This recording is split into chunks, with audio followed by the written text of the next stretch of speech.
Good afternoon, everybody, and welcome to Grimace TV. I'm your host, Grimace, and today I have with me a very special guest. He's been a friend and mentor to me for over 8 years and an inspiration to many. He is a human rights and political activist.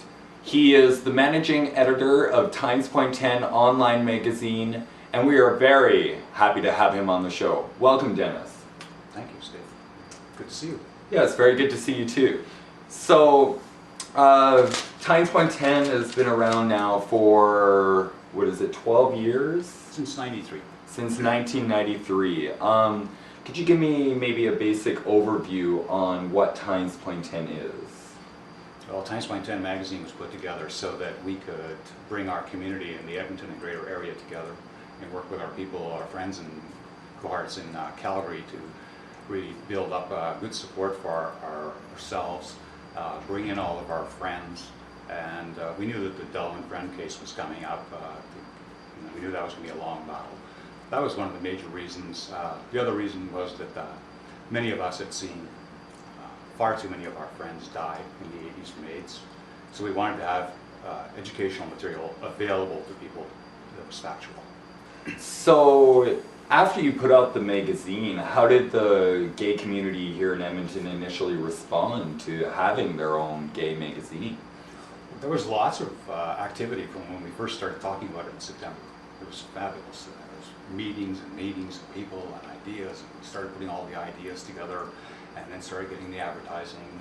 We ran into a little problem there because there were only 3 people that would be willing to advertise. Oh, I can imagine, because that was back in when? 1993, and it's changed a lot since then. Our media wasn't totally plastered in gay propaganda.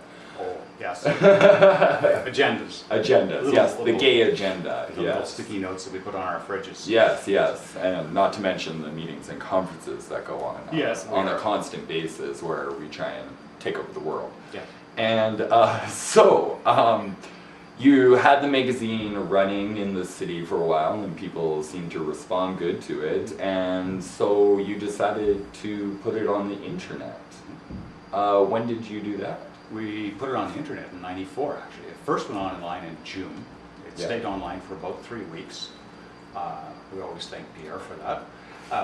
We were all learning HTML 1.0 or 0.01. It was just ghastly.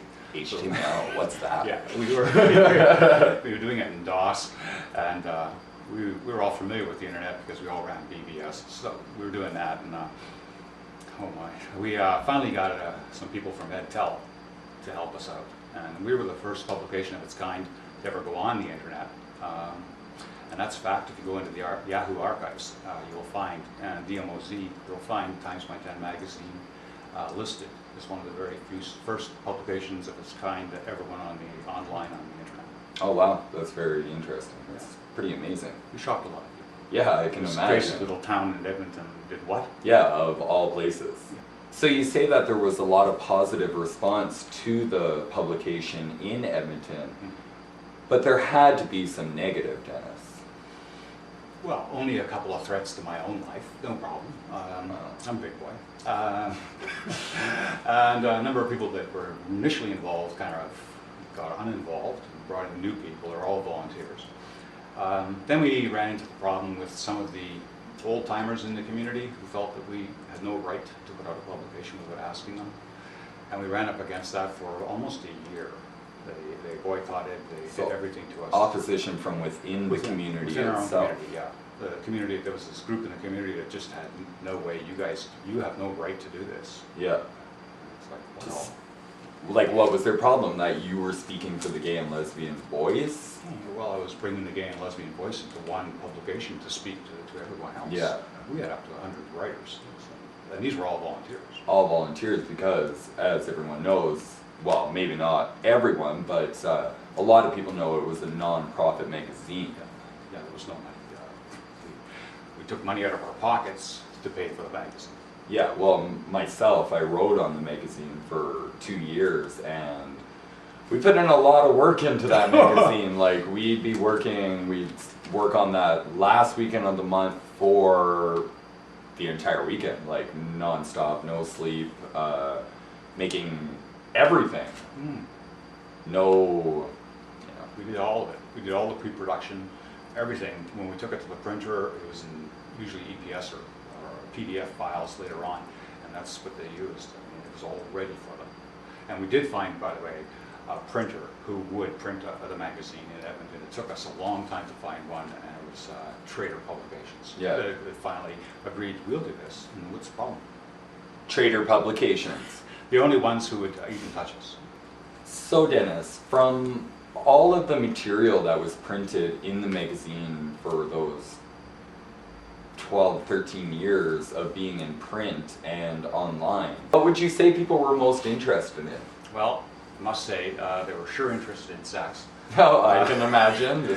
We had a very small back-end chat room, and we told everybody to go. You know, we actually had link-ups to other web chat rooms. We didn't want that on our site for indexing reasons on the internet. So the information they looked for, how do I tell my parents that I'm gay? What's going to happen to my parents when I find out? I mean, what happens to their friends? Because we had people who had written many books on the subject that were writing for us too. And these questions were very valid, because when a person comes out, there's a lot more people affected than just that one person. Oh, yes. You're affecting your family, their family, and it goes around and around, and you find out all your aunts and uncles are gay. Cousins, well, that doesn't matter. It happened to me. Yeah. And lesbians everywhere. So those were the areas. The stories section was really, really popular. Like coming out stories, coming out stuff like stories. that. And health issues. The two issues were big. You take total number of those, and we had a big story on STDs. That was very popular. It spiked several times, especially in the spring for some reason. We'd time for love. We'd keep on revamping this STD story every year, work it up. And okay, I had the new material that it kept on spiking. But you look at the overall year, take all those other stories on health matters and coming out, dealing with your sexuality, am I gay, and all those questions. Those really add up to 90% of what they were looking for. Yeah. People were looking for. And the other section, huge, was the groups, especially for the Edmonton surrounding area.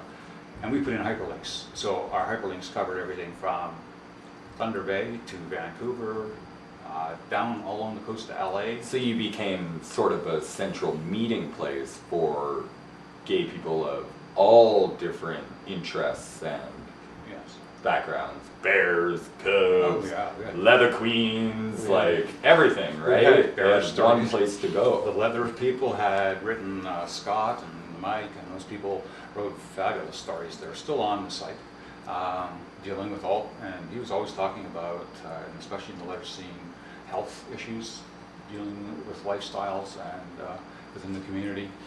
There was a lot of that. Preventive styles, because we asked all the writers to think of all the friends they had who died of AIDS. What would you say to them when you write this story? Is this a story you would give to that friend? Yeah. Or would you say, well, here's some information we now have that we didn't have in 1982, when we watched our friends dropping every day dead by the hundreds here in Edmonton. I saw that.